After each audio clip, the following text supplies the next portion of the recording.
Okay? Okay. So welcome, everyone. We're about to start with the demo day presentations for the projects. So welcome, guys. These are going to be the presentations and the demo day for 3 batches: data analytics, data science, and web development. So web development is batch number 1537, data science 1538, and data analytics 1539.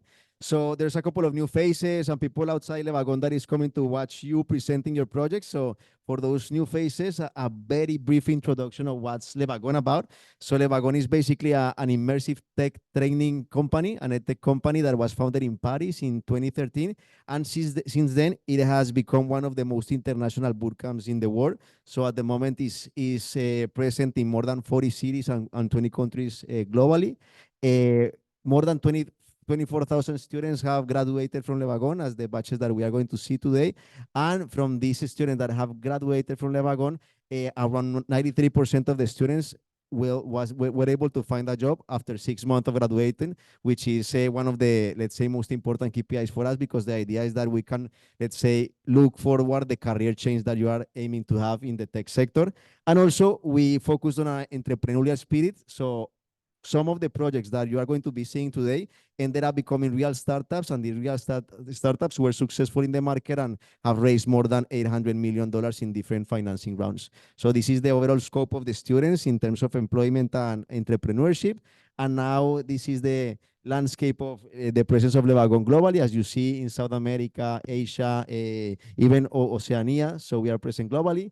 And these are, at the moment, the 3 bootcamps that we are, let's say, focusing on in Barcelona. So data science, data analytics, and web development, the 3 groups that are going to be presenting their final projects today. So the vision of Wagon and the mission is basically that everyone could thrive in their careers, mainly in the tech sector, through reskilling or upskilling in the tech discipline that they choose.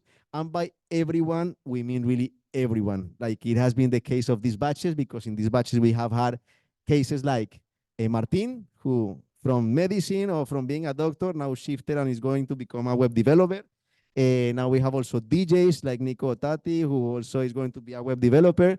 We got a librarian with Lisa that is now going to become a data scientist. And finally, we got a biologist also in the data science batch. So let's go. This is the order that we are going to be following. So starting with Mare's team and the data science.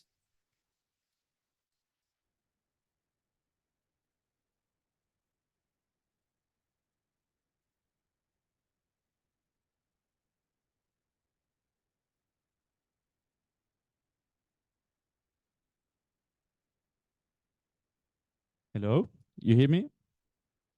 Okay. Good afternoon, everyone. Thank you very much for being here today. I am Leonardo, and we are representing Mares. You might be wondering, what is Mares? Well, Mares stands for Master Recommendation System. But what is a recommendation system? Well, have you ever been to Amazon or to Netflix and suddenly you see you might be also interested in this? Well, that's a recommendation system. Based on what you like, you get a recommendation. But why are we the master? Well, because in one unique platform, you can get recommendation for 3 different entertainment categories. We have movies, we have books, and we have also songs. So has it ever happened to you here in the audience that you sit at home and what am I going to watch tonight? Or what am I going to do in my leisure time? Am I going to read a book? Am I going to watch a movie? Probably you say, oh, I remember this friend told me this movie is interesting, and you go and watch it. And after 2 hours, you realize I just spent 2 hours for a movie that I actually didn't like. Well, your friend doesn't know you as well as you know yourself. So what if I tell you and can guarantee you that if you tell our system, the one we developed, movies that you like or books that you like, and we are going to give you back movies that you actually are going to enjoy watching or books that you are going to actually like. So I'm going to pass the word to my colleague, Steve, that is going to tell us how we achieve all of this. Please, Steve. Thank you, Leo. We do have some my job is going to be actually to introduce the crew up here. And also, there we go. Okay. Going to introduce the crew and then talk about the engine under the hood that we built for our movie recommender, movie book, and music recommender system. So first of all, we've got Bruno, who is kind of the brains of the operation, although I don't want to belittle anybody on the team. Great team here. But Bruno is the project leader. This was his brainchild, so thanks to Bruno. We've got Ricard, who is the master modeling wingman for Bruno. Leonardo, who's the master of big data, handled a lot of the big data problems, SQL queries, all kinds of stuff. And I am the data support wingman. I was kind of the jack of all trades, master of none, working with all these wonderful people in the group. So thank you. You guys are right on cue there. Okay. All right. So the model, I'm going to give you a general picture of the engine under the hood of our model. And then Bruno's going to give you more details on the model. So just to give you an idea of how this model was built, we used the KNN model, which is a nearest neighbor. It matches your preferences with the preferences of other people and returns suggestions based on your similarity with other data points in the data set. We used over 25 million data points to build this model. We started out with over 60,000 movies. We ended up with 56,000 movies in the data set after we were finished. So it's got a lot of movies in there. So if you're looking for a good movie, a good book, a good song, it's going to be probably in there. If you can't find it, you probably don't need it, right? Okay, so I think that takes us to Bruno and the more detailed explanation of our model. Thank you, Steven. All right, so how does this model actually works? So right now I'm going to talk to you guys about how the movie model works in a simplified version. In reality, each movie in our application has 31 features, 31 characteristics. But here to simplify the model, so you guys can understand, we're going to talk in terms of two characteristics, genre and year. So let's say a user, let's call him Jose, enters in our application and picks his two favorite movies, Inception and Shrek. Based on these two, yeah, I know, everyone loves Shrek. Based on those two movies, his favorite movies, we are going to, in the background, calculate, to generate a vector that represents Jose's interest in movies. We're going to do the same thing for other 62,000 data points from users, and we're going to plot in a symbolic graph. Then, let's say we plotted all of them over there, and Jose is the red one, and we try to find the closest neighbors to Jose, which means the closest data points that have the best similarities in interest of the two categories that Jose also had. And then we pick each one of those, we go to the ratings that they did, which we have composed more than 25 million ratings in our database, and we pick the best movies that they have rated, and then we recommend to the users. And we did that for the for the movies and the books, and for the songs we did something a bit different that Ricard's going to talk later. All right, so it's demo time, where the fun part begins, where we see if all our works paid off. I'm gonna start with a refresh just for good measure. So as we can see, first we see access denied. We have to log in. Let's do that real quick. Juan, I'm gonna use one of your accounts. So once we're in,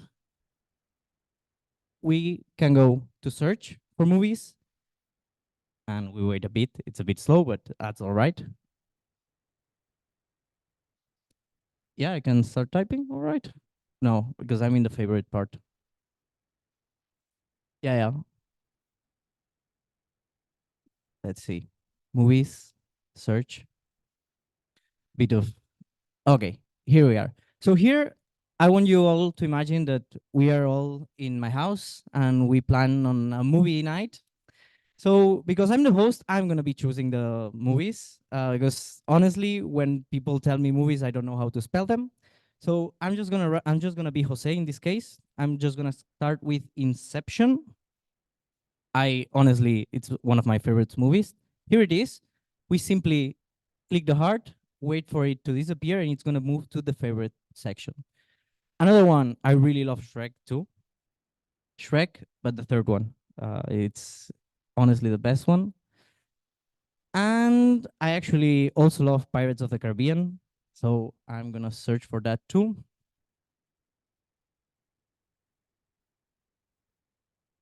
Thank you. Of the no. Of the car, probably. Okay, I'm just gonna select the first one, the Black Pearl. Great movie. And as well, I'm just gonna search for Clerks. It's just a movie that from 1994. Probably you know about it. It's lovely. So once all our movies are selected, our favorite movies are selected, we can actually check that they have been properly selected. Here they are. If we go to recommendations, we should get a list of recommended movies. And I actually love Ratatouille, but I'm not really convinced about this list. So if we click on shuffle here, we will see that new lists, new movies appear. And I really like more this list of recommendations. I've never seen Memento. So we added this IMDb button here, then we can actually watch the trailer before actually watching the movie or selecting the movie. So now that we already decided that we're gonna watch Memento, how about we put a bit ambience before the movie night? So if we check the song tab, we will see some songs that are selected from our favorite movies. If we like one of these, we can just select one of these, but I actually gonna check recommendations. Okay, so we have here some playlists from Hangover, for example, from Hangovers, Spider-Man, and I'm just gonna try this one. I'm honestly like every time I reshuffle the list, it's just a new playlist. So we're just gonna discover what happens together. So as you can see, it's all right. As you can see, we can set a bit of ambience before movie night. I'm just gonna stop that right there. And just to finish it up, just to wrap it up, just so you know, we also have a book section, as mentioned it before. Here, instead of having an IMDb link, we have the Google Books links that you can check it out and read directly from here. In this case, Devil in the Darkness. Really don't know which book it is. So yeah, like everything works, and I hope you really try it tonight. Well, not tonight because tonight is party time. But maybe tomorrow, if you're a big hangover, please give it a shot and tell us what it is. Like, yeah, thank you.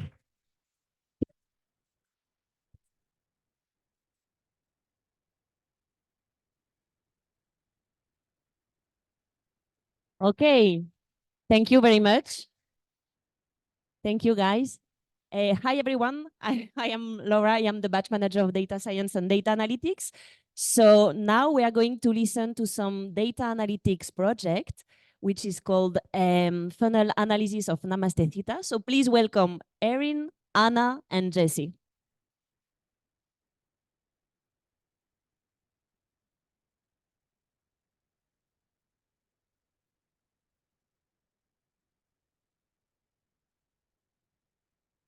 Thank you, Laura.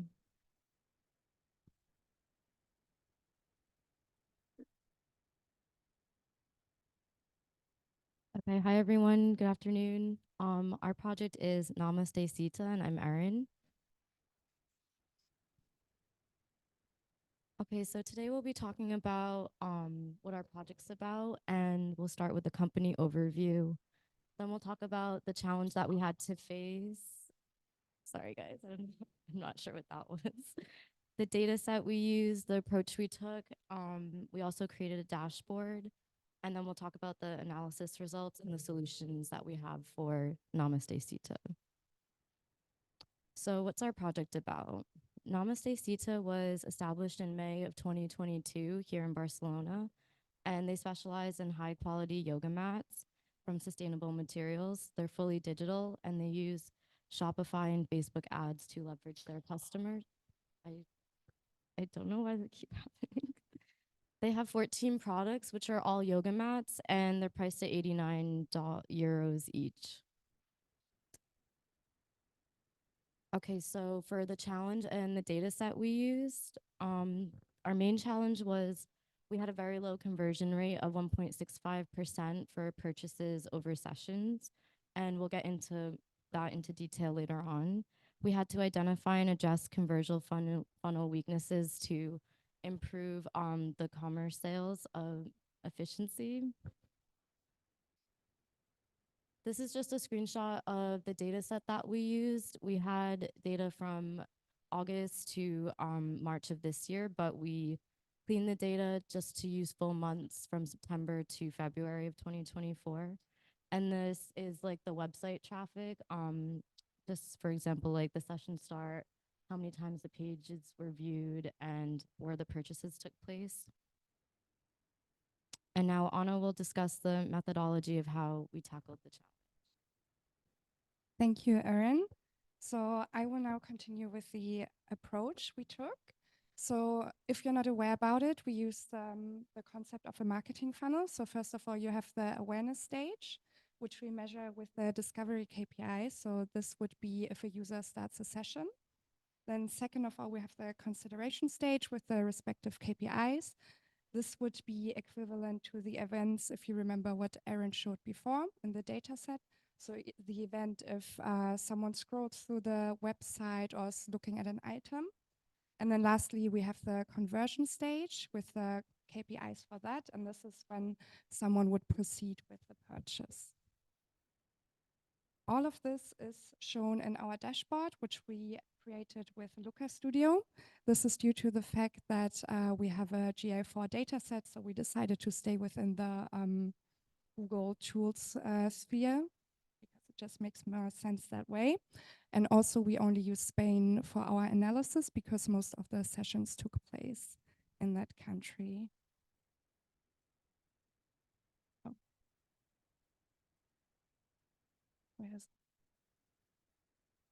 Okay, we will move to Looker Studio now in order to show you and give you an overview. And as you can see, we also have the funnel in Looker Studio as well. So this is basically the main product. And first of all, we have this overview here, and you can also see that all the sessions, like the events I told you about, are represented here as well. And you have the awareness, consideration, and conversion stage, and then the conversion rate for each. And our main KPI, which is the e-commerce conversion rate, and you can also see the industry benchmark as well as the average. And if you wanted to, you could also select the date range. However, it doesn't make sense right now because the data is limited to 6 months. And we can also go into detail with the different KPIs for each of the stages. We have the discovery KPIs. Those are mostly linked to the campaigns because this is quite important to interpret the following data. For example, here with the consideration KPIs, the click-through rate is quite important. It's session over impressions. So basically how many users clicked or engaged on the content they saw, which is related to the campaigns I just mentioned. And lastly, I want to show you the conversion KPIs, once again, the most important part of our whole analysis, which Jesse will continue with. But also here it's important to see that the average purchase price is below the regular purchase price, which is also linked to the use of campaigns to boost sales. And yes, I will move over to the analysis now and hand over to Jesse. Thank you, Anna.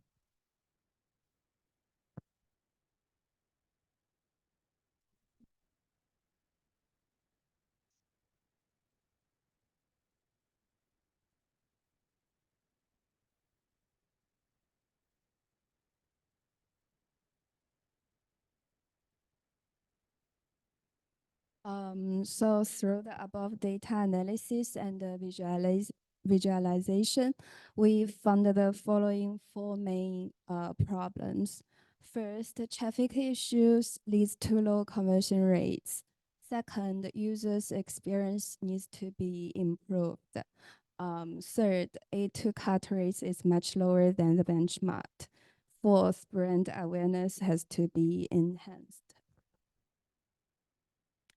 To address the issue of traffic, we suggest to focus on enhancing the organic traffic efforts. Also, optimizing the ads campaigns will ensure that it is targeting the right customers. Second, improve navigation for enhancing the user experience, like making language switch navigation and implementing product filters. Third, to improve the A2 cut rate, which doesn't even reach 20%. We suggest Namaste Sita to encourage customers to share real post-purchase comments, can build trust with the products. Also, by offering discounts would be helpful. Finally, enhancing brand awareness is always a must. We suggest to make more collaborations, both online and offline, like social media operations and celebrity recommendations. Also, partnering with yoga studios and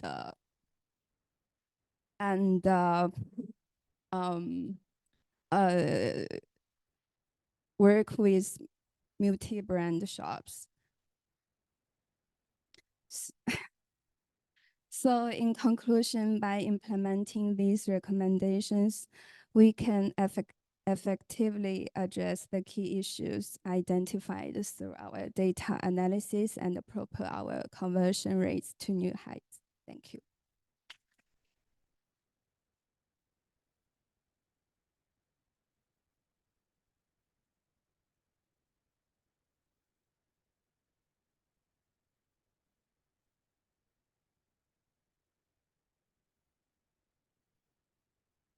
Thank you very much to the team. Now it's time to go to web development. With time is up. So come on, team.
Hey guys, how's the party going? So boring this party. Yeah, I don't want to see. Not so much to do here. Yeah, what shall we do? Oh, there's going. Hey. Even worse now. Yeah. What do you think of the party so far? So boring. So boring. Yeah, we should do something. We should do something. We should play a game or something. Game? What kind of game? Yeah. Do you know any fun games? Yeah, you know this Time's Up game? The one you write something on a paper, like a word, and then you guess it in teams. Yeah. Oh yeah, that. We find paper somewhere. No? Yeah, that game is a lot of fun. But like pen and paper. What are we in the 1800s? It's 2024. Let's play with our phones, and it's better for the environment. Yeah. So I found this amazing website where you can actually play this exact game, but online digitally with your friends. How amazing is that? That's no fun. It's so much fun. So let's do it. Yeah, let's try it. Let's try it. So let's split up in 2 teams. Martin, I'll take you because you're smart. Okay. Okay, nice. Okay, since I've used this website a lot, I play this game every day. I'll host the game. So look, you just go to this website and it's up. It's super nice. And there is no credit cards and information needed, but you can if you want to enter it. Go straight to the founders. So when you play, you can either choose to play with like AI developed cards, which is default words, or you can play with custom words. But you know, custom is more fun than AI, right? Yeah, let's go. Let's go. So I'll do my team 1 here. So I'll carry my profile, Tio Martin. And this cool little AI feature that we developed is not the app developed. We hold your phone and it checks. Oh, the bat. That's with AI. Oh wow. So now you guys can join now. Okay, so I click join game. Okay. What's Nice. the code? The code is 58. Okay, 58. Join. Okay. We're team Leo Laura. Okay, we do the AI. Okay. Pose for the photo. Oh, we got a lion. That is,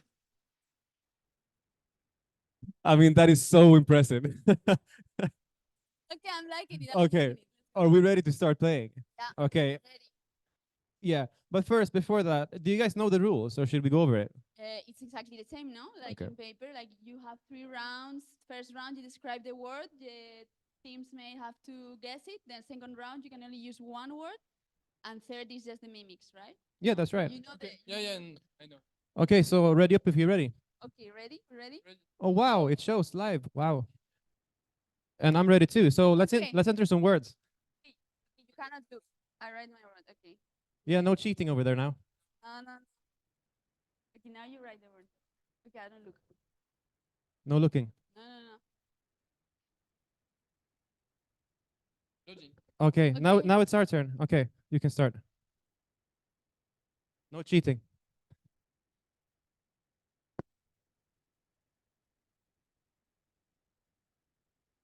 Okay. Nice. Only one word more needed. Okay, I'll do my yeah. Obviously, Sweden representing.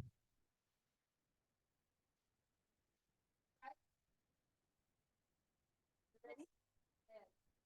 Ready? Church in Barcelona. French breakfast. Croissant. Founder of Apple. Pigeon. Teacher in the Wagon. Philippe. Wow. I mean, I don't know what's more impressive, this app or that performance. Wow. Okay, so go for the next player. Oh wow, look at all that data. It's like data analytics. We only had one data set. Okay, so now we're in round 2. I say only one word and you guess, okay? You ready? Teacher. Apple. Church.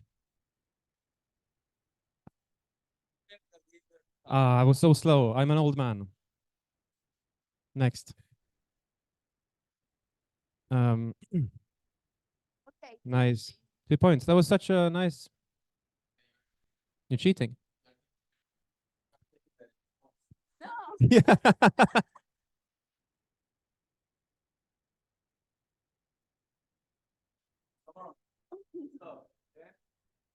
No, okay. They're cheating. Okay. Bear with us. We don't like cheaters in this room, okay? Okay.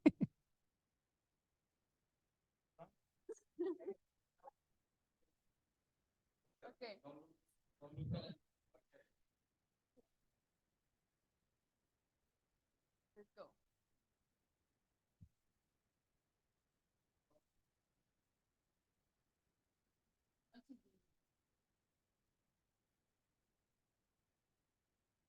We have had only 9 weeks.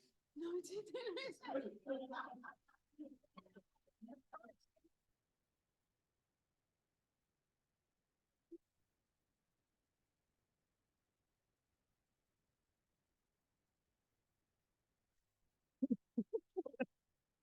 All right.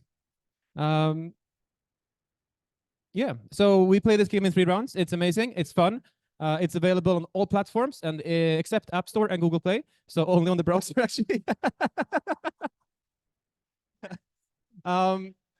Go have fun tonight. Woohoo!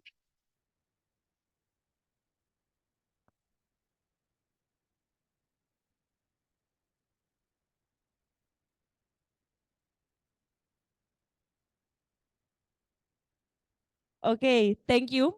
Thank you, web dev. Impressive. So you did improv show, right? And theater. Nice. Okay, so now it's time to welcome Data Science Project, Bandit. So please let's welcome Pablo, Mark, Lisa, and Sergi.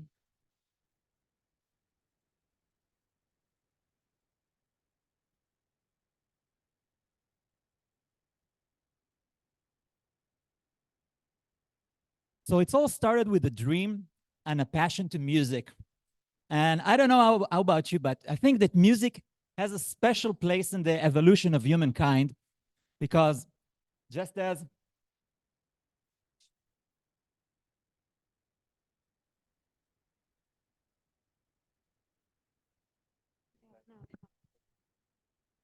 all right. So as I was saying, I think that music has a special place in the evolution of humankind. As Friedrich Nietzsche phrased it, without music, life would be a mistake. And I think this is a bit of a complicated words to say a very simple thing that we would like to say, that music is awesome. And I think that a lot of aspiring young musicians, they face the same problem that I faced as a teenager. Apparently, forming your own band is not so easy because you need to find band members which are both good at playing their instrument, band members that live nearby because you don't want to find yourself driving 2 hours for each rehearsals. And also, they should be interested in the same musical genre as you. There's always the possibility of hiring and paying professional musicians to play the songs that you've written, but that's quite expensive. So we don't want to follow that route. So what's the solution? Well, there are two solutions. There's the bad solution and there's the great solution. Bad solution, give up on your musical dream. Hell no, we don't want to do that. So a great solution will be, why not build a generative AI that generates music? Well, I guess you're probably familiar with ChatGPT, unless you've been living under a rock for the last year. So ChatGPT, you communicate with it through text, you write some things, and you write some things back. What if we can build a musical version of ChatGPT? I would give it some musical parts, and he would give me some other musical parts. So the idea was to build a generative AI that is a whole band. And that way, if I'm playing guitar, I can have my bass player and my drummer and my trumpet player, my saxophonist, all in an app. But that's a big endeavor. So we chose an MVP. We decided let's just go from converting from guitars to drums. Let's just build a first thing, an MVP. I will feed it with guitars and he will spit out drums. How did we go about doing that? Switching over to Pablo.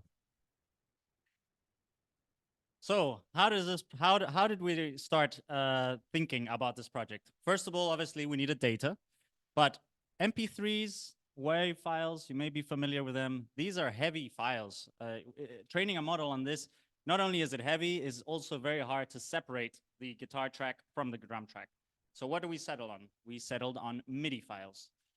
Next question, what is a MIDI file, you may be wondering? MIDI file is a recipe for a dish. It's not the dish, it's not the final song, it's a recipe. It's how you put it together, when each note needs to play. This here is a visual representation of what a MIDI file is. As you can see, it's a very simple file. You basically have a different instrument or a different kind of sound on every row.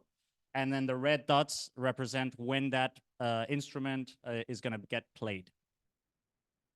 What did we do during the pre-processing? So obviously to train this model, we needed to give it pairs of guitars and drums that go well together. This is how you train the model to then be able to give you a prediction or a spit out a drum track, as Mark mentioned earlier, that flows well with the guitar track that you put to it. In order to do this, we had to do some modeling, but obviously there were questions about what model would be best to do this. So we took different routes in which I will go into more detail in a second.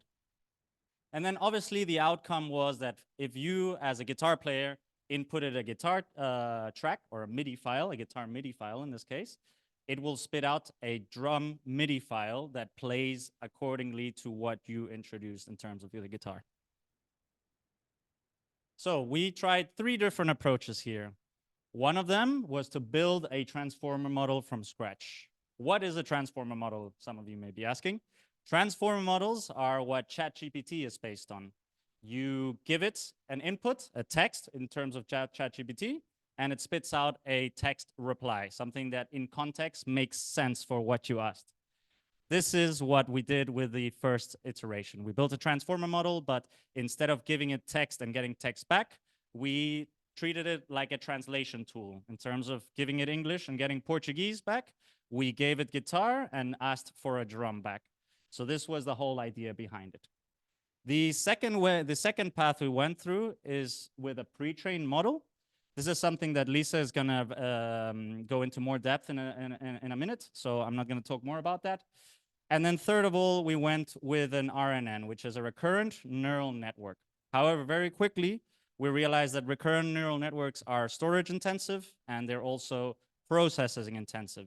It's a sequential model, so you cannot do tasks in parallel. You have to do them one after another. So this would add a lot of time to the training. We just didn't see it as a viable option, so we discarded this option very soon in the project. So you may be asking, like, what does this all mean? How do I use this? What does it look like? So let me pass you on to Lisa, who's going to give you a quick demo of what this looks like. Thank you, Paulo. So let's see.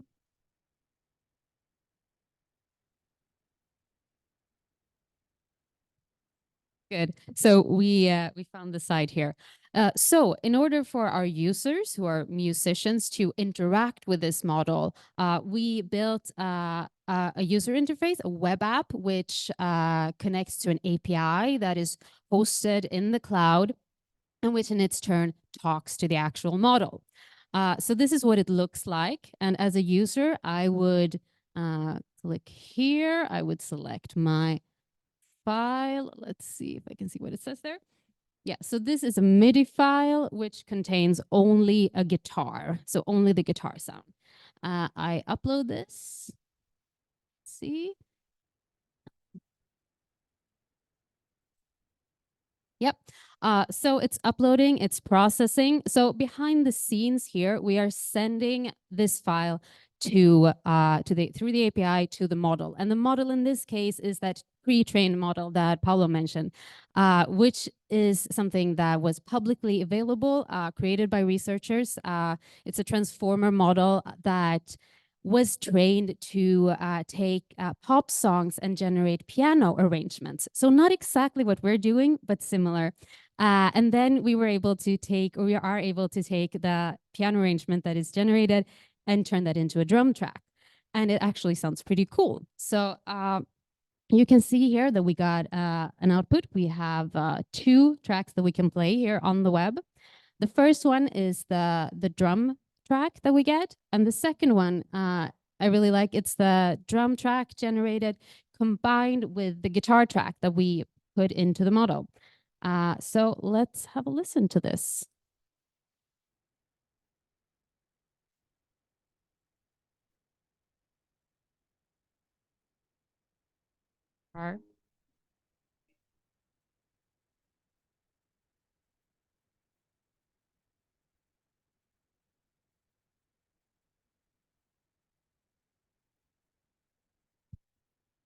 Yeah, so you can hear we had a little drum intro, then the guitar came in, and even though this was using the pre-trained model that we didn't build ourselves or train on our drum and guitar data, it actually sounds pretty cool. So imagine what we can do with another model that we've trained ourselves. So that's, oh yeah, I'm going to show you also, if you scroll down here, you can download the MIDI file that you generated. So as a musician, you want to keep working with that, open it in your favorite music production software, for example. Now, back to Mark. Right. So as I said in the beginning, this was just the MVP. Moving forward, we would like to have more musical instruments. So if I'm playing the saxophone, I'm going to give it the saxophone and it will spit out the flute. Or if I'm playing the trumpet, I want to spit out a clarinet. So we can have many, many, many musical instruments. But let's not stop there. Let's add more musical genres. On this MVP, we focused only on rock. What if we can have genres? And when you input an instrument, you can also specify in which genre you want to have it back. Also moving forward, we were using MIDI files, but MIDI files are not really common unless you are a music producer.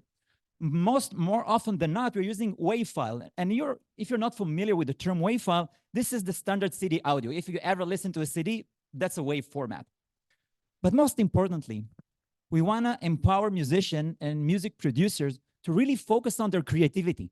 Let us do the heavy lifting techie part so you can just focus on creativity.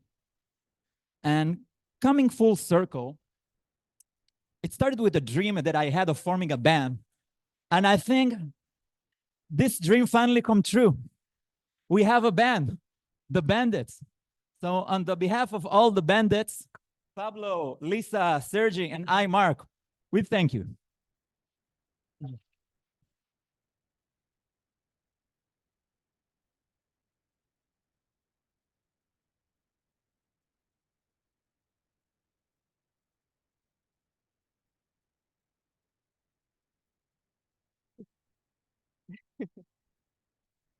Thank you.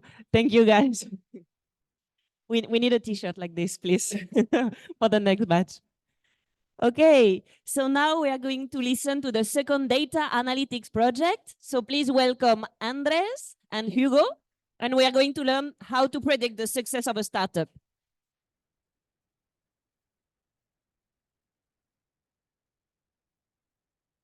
Check, check. Check, check. 1, 2, 1, 2. If we just turn on the volume.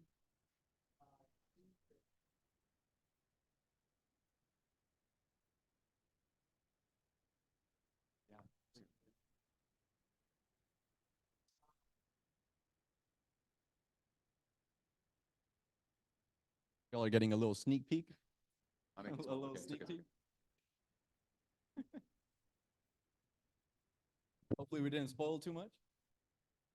Okay, so in the startup environment, one of the primary concerns is uncertainty of success for the company you're either working for, investing in, or that you are creating. To give you some context, 25% of startups fail within their first year, 50% fail in the first 5 years, and 65% fail within 10 years. This is a staggering statistic and which has inspired us to create this project. Today's presentation is going to consist of 2 parts. The first one being a visualization done on Tableau to give you guys an overview of the data that we have compiled.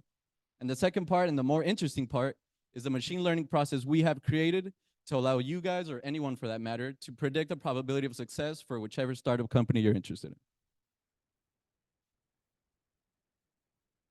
All right, so first of all, let's try to define success, because I think it's very subjective what success is in a startup.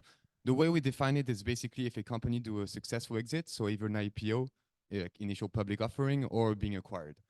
To get this, of course, it's not magic. We found a huge data set on Kaggle with like 11 tables and hundreds of thousands of rows of different startups. It's basically an API from Crunchbase, a website that you guys probably know. And we found, on Kaggle. So to give you a quick overview of the data, so we have approximately 200,000 startups that are on it. There are 180 different countries, but most of it is based in the US. 50% of the data is actually in the US. A lot of no value, so we had to do a big cleaning part to actually make sure that it was relevant for our study. The average of amount that companies raised over time is $15 million, so that you have a quick idea. And the date of the range of the data is between the 1900s to 2014. So the whole data analysis that we're going to do, that we're going to show you, is really to go at the end of the prediction model and how to define success. We have 4 main variables, 4 features that we're using in the model. So the first one being the country where the startup was created. The second one being the amount raised, how much the company raised. The third one being the industry in which you are in. And the last one is the education of the C-levels and the founders of the company. So hopefully with the data analysis we're going to show you, you can have a better understanding of the startup ecosystem and how to define success within it. And for the tool we use, so we use BigQuery for SQL, and we use Python for the machine learning. And now for the BI, we're using Tableau. We actually did not learn Tableau during the bootcamp. We did Power BI and Looker Studio, but we thought it was a bit more interesting. The UX was more intuitive, and we could go a bit deeper into the features on Tableau. And so now let's move on to the Tableau itself. Perfect. So now we're going to start the visualization part of the project, and we're going to start off with a very basic world heat map. And this is showing you the average amount of funded towards the companies per country. So the countries that are darker, more on average, the investors are funding more towards the companies. So an interesting takeaway here is that is actually China and Malaysia are the two countries that on average, they're investing more towards those companies. So the key takeaway here is that if you're an entrepreneur and you're seeking investors, many people have the misconception that you want to go to Silicon Valley, you want to go to California to seek those investors. But on the contrary, it might be in your best interest to actually go to China, Malaysia, and seek your investors there if you have a great idea that you would like to pitch. So for the, sorry. So for the second variable of our model is like how much company the startups could raise. Here we have a bar line chart over time. So the line one is how much the company raised. The bar one is how many startups were created over time. So the bar line for the amount raised, as you can see, a huge spike in the 2000, and of course there was a great economic boost, and there's a huge drop starting in 2007. I think the huge drop is mainly represented by the financial crisis that we had in the world. But what's super interesting here is that even though there's a big drop in the funding that companies could actually have, there's still an increase in the amount of startups that we're creating during this time. And I think a super interesting takeaway for our research is that even in time of crisis, there are a lot of opportunities and a lot of companies are actually being created.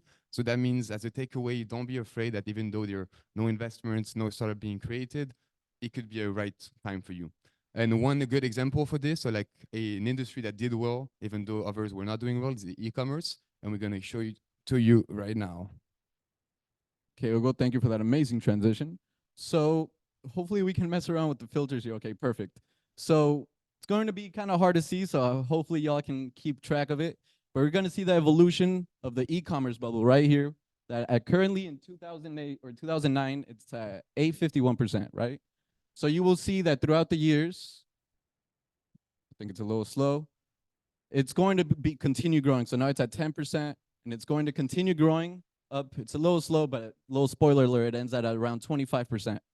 So the key takeaway from this is that as an entrepreneur, as investors, or if you want to just get your foot in the door in the startup industry, it's important to know the industry trends, to know what's hot in the, in the moment, in order for you to be able to make the best decision as to where you want to work, where do you want to put your money, or in what company you would like to work for it to actually have that growth. All right, and the fourth and last variable of our model is the education, how much people could raise amount of money from depending on the school they attended. As you can see here, so there's a big discrepancy from the founders and executives that were in the top 20 universities, they could raise an average $40 million. From the people, the founders and the executive that were from the top 20 to 50 universities, they could raise 43 million in average. And all the others, so below top 50 in the world, they could raise 25 million. Of course, it's still significant, but the discrepancy between both is pretty high. We wish that it was not that education was not such a big factor in raising capital, but it is the case. It's a matter of fact, and the data speaks for itself. So if you're thinking about joining a company or investing in a startup, education do matter because it's easier access to capital. And so now for the transition to the model we've been talking about. So quick recap. So we have four variables. We have the country, the industry, how much the company raised, and the education of the founders and C-levels. And this would be a good tool, for example, if you want to invest in a startup and you want to see if there's going to be a successful exit, or if you want to work for a startup and you want to make sure that it's going to be there for the long time. And yeah, now we can do the model in front of you. So here we have an so let's do like an e-commerce based in Spain, to see if this would be a good company that you would like to invest in. So for the total amount of money, total amount funded, let's put, I don't know, 3 million. Let me get the zeros right. How many executives from a top 20? Let's put 2, and let's say they didn't get anybody from the. So you can see that this one has a 2% probability. Remember, for our project, the success is defined as getting acquired or having an IPO, so the company going public. It is quite rare for a startup to actually get acquired or to go public. So now let's just change this one to something that was actually very trendy in the last couple of years. So let's do biotech. And let's do in the US. Let's do on, I believe on average, last year, the biotech, they were able to raise around 30 million. I don't know if that's 30 million, but, and let's say it was like a big friend group at Harvard, and they ended up hiring one person from a top 20 to 50. Oh, let me put another, I believe. Oh yeah, sorry. I didn't see the caps lock. Wait, the caps lock doesn't work? Let me put the, gotta do it with shift here. Sorry about that. Oh my God. I can't do it, I can't do it with one hand. There you go. Sorry, I'm not good with one hand. So now let's go back to the, I'm not entirely sure how to manipulate this, but I'll just do the conclusion without the slide. Yeah, there we go. So I don't know how to move this, but basically in conclusion, as y'all can see, it's important, the uncertainty of success for the companies, it's quite important to know where you want to work, the company you want to invest in. It's quite important to know the longevity of the company, right? So by using our model, you'll be able to make a more informed decision as to where you want to put your money in, or maybe if you want to start a company, what variables do you need in there to actually have that longevity, no? Or if you just want to get a job, you want to make sure that you have the longevity for the job. And that's what our model can give you, the peace of mind. Thank you so much. Thank you.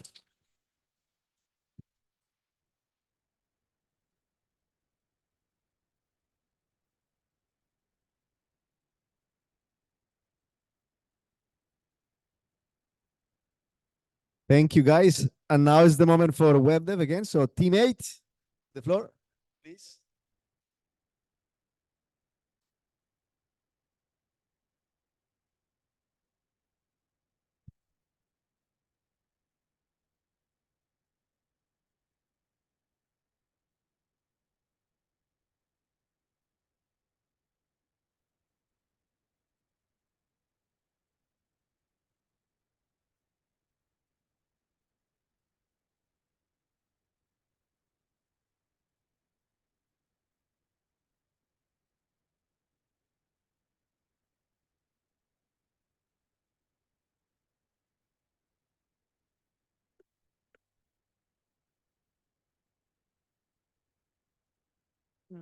Hello, everyone. Okay.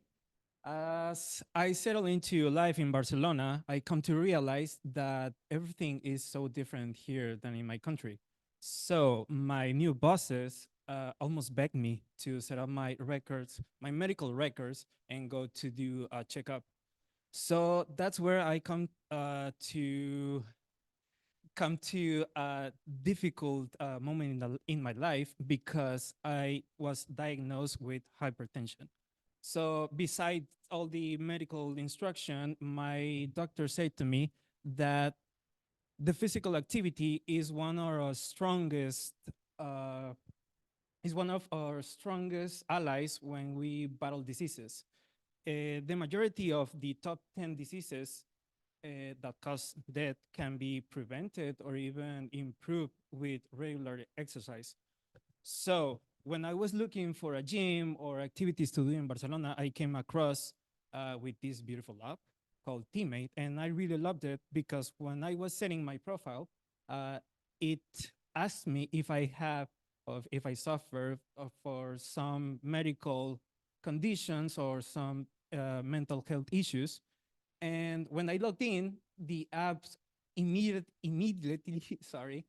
give me a list of activities that can benefit my medical condition. So I can do aerobic classes, elliptical training, I can go rowing, or some dancing classes. But one of the things I like the most of the app is that I can connect with other people that have some similar medical conditions. So I can see Francisco Posada is looking for support for asthma. Valeria Lascano is looking for support for Crohn's disease.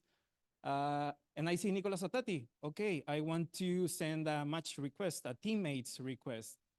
But now I want to go to my profile again because I want to see if there is some activity I would like to do.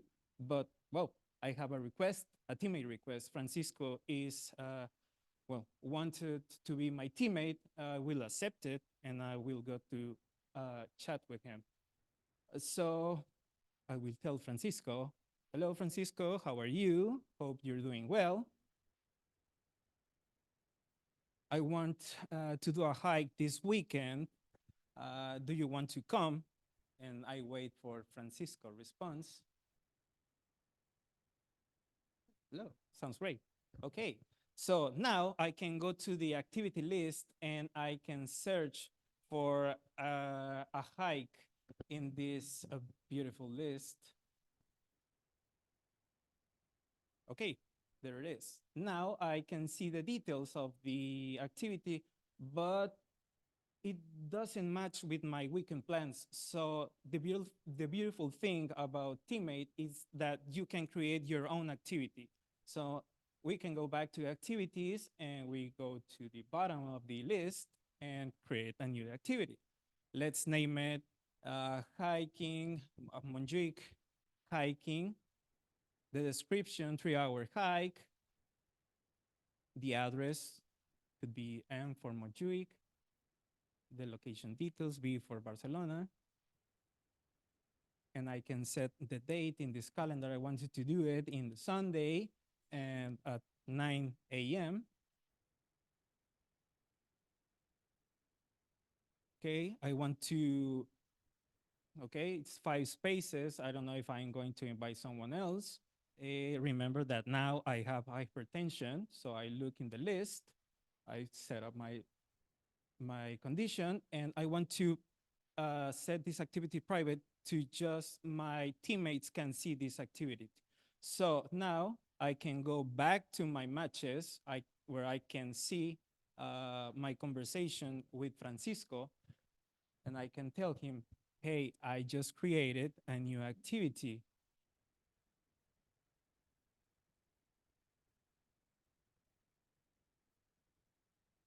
You can look it by the name Montjuic Morning Hike.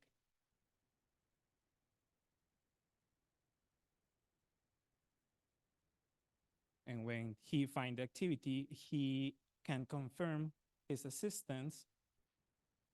And I can go back to my profile and see if I have more invitations. But with Teammate, I can now make some change to my lifestyle and improve my health.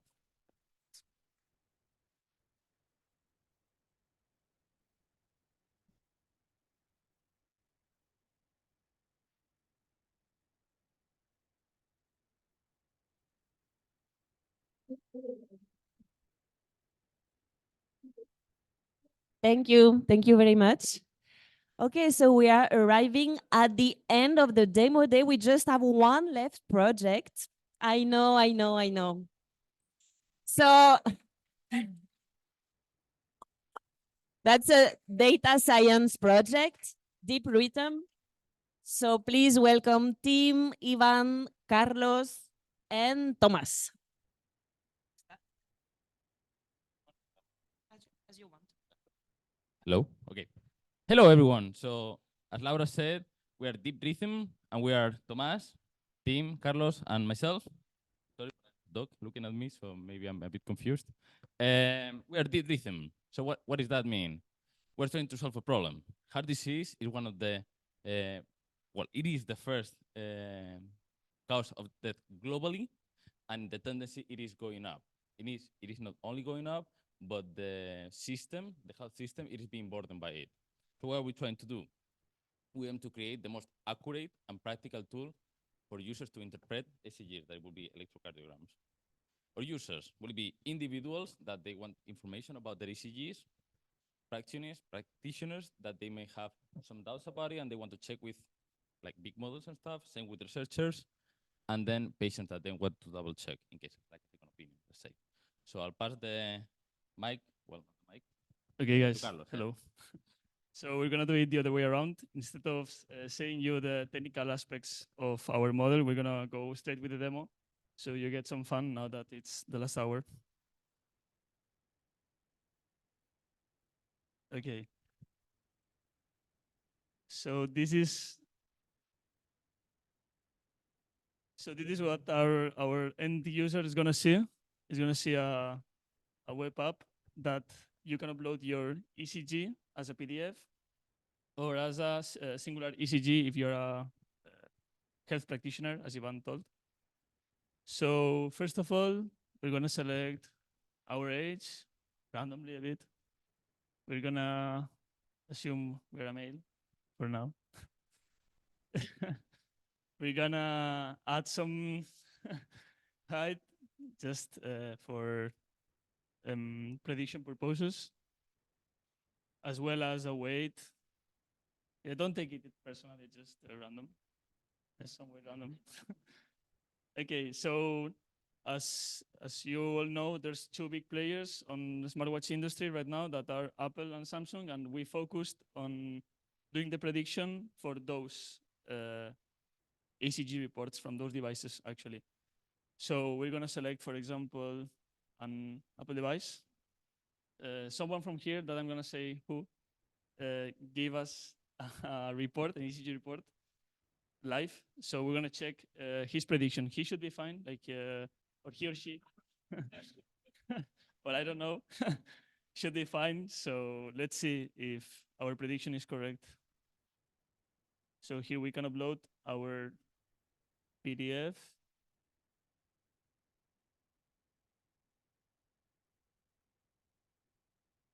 Okay, anonymous one, yeah. So let's hope that our verdict is okay.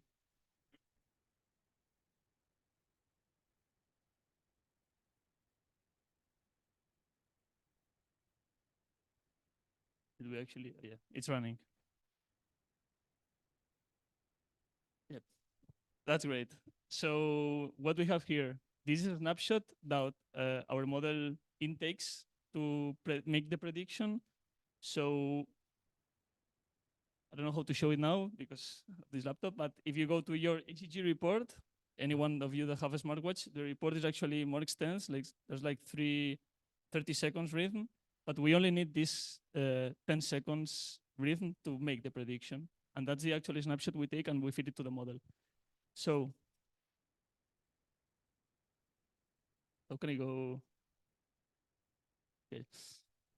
So taking this health concern and the characteristics we gave on our sidebar, there's a ChatGPT 4.0 integration that we made that gives us some pretty cool insights and about health and lifestyle recommendations we should stick to if we wanna, in this case, that is a good health rhythm, preserve that. But what if we are a professional, like a doctor or a health practitioner, like Ivan said?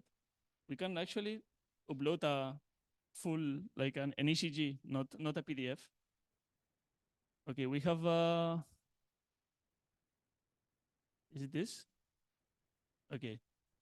This is an SVT, supraventricular tachycardia, also known for us as arrhythmia. Okay, our model hasn't been trained on this image specifically, so we're gonna show you that it predicts it as SVT, and it gives recommendations as you are having an SVT actually. So let's test it. Okay, actually cool. Like to be honest, it's easy for our model to predict on real clinical data, so it was way faster. And he's giving us as well some general health and lifestyle recommendations, insights. So in this case, as you can see, are pretty much different because the concern about this heart disease is greater than being a sinus rhythm. So yeah, you have to, I don't know, avoid stimulants, no smoke, no alcohol, more or less. But now I'm gonna give microphone to Tom to talk about the boring stuff, technical stuff. Come on, Carlos. Well, Check. let's do the boring stuff quick. But we are going to talk about numbers and to explain a little bit how our model works. We are using 12 categories. We haven't invented these categories. These are clinical categories that came from a clinical data source. So let's talk about precision. If you ask to somebody that is not trained about classifying ECGs, this person will have 9.1% precision. This is the same that if they pick blindly one of the 11 classes, it will be the precision. So moving on, according some studies, these studies claim that trained people that will be doctors and practitioners or whatever have around 67% precision. This is the same that they will classify correctly 2 out of 3 ECGs. And here comes the big number. Our model has a precision of 94.1%. So it's pretty big.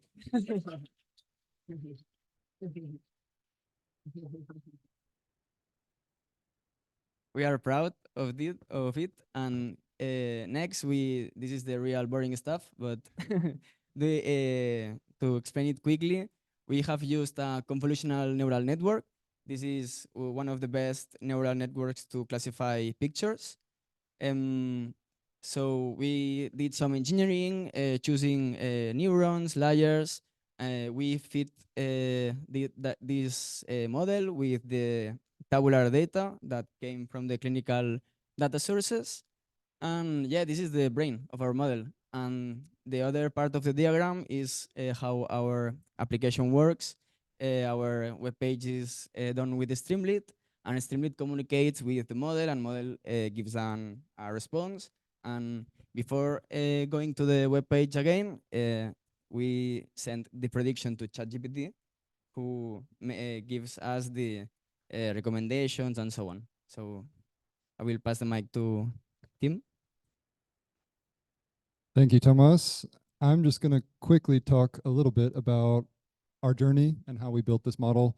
Starting with the introduction of the theory, the Dunning-Kruger effect. For those of you who don't know, it's sort of the relationship between confidence and competence. So the idea being, as you gain competence, you kind of fall along this curve of confidence. So at the very beginning, we were on the peak of Mount Stupid, which is where we had a lot of data, a lot of pre-processed, pre-trained data. It was in tabular form, and we were getting something like 98% accuracy on our predictions with that data. Quickly, we fell into the valley of despair. That was when we started thinking about who our end users were and kind of working backwards from the product that we envisioned.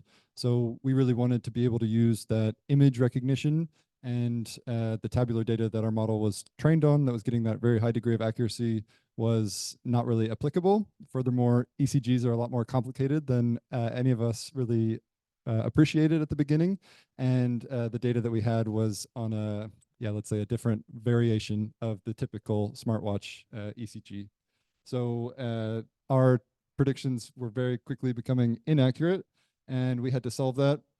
We found a new data set. Not only, this data was still tabular, so we actually converted the data to images. The data was severely undersampled. So of the 11 classes, maybe 50% of them were in a single class. And so it wasn't very smart, wasn't very good at predicting the more rare rhythms. So we had to upsample our data and turn it into a image and then train our model based on that image. And just as we approach the plateau of sustainability, I want to quickly talk about the lessons learned and what we would do differently if we were doing this project all over again. First of all, working backwards from those end users completely changed the trajectory of our project. So always keep the end user in mind. Integrate early and often. We were all kind of divided into separate areas of expertise, and that led to some complications with integrating our model that we could have avoided. And really the biggest lesson learned is money solves every problem. We were really not getting an accurate model based on the lower power machines that we were purchasing. But thanks to our free trial at Google, thank you for sponsoring this project, Google. We were able to afford much more powerful GPUs and got a really accurate model, largely due to the work of Carlos here. So yeah, that's our project, and we hope you try it out for yourselves.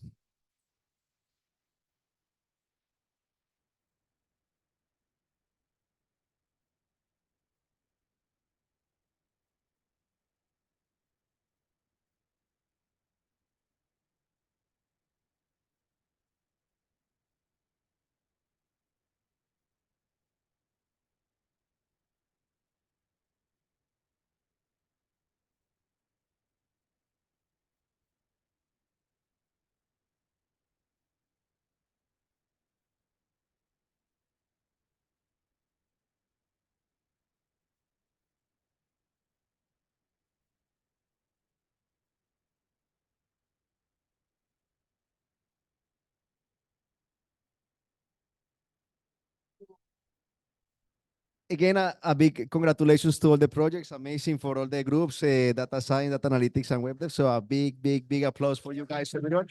Amazing.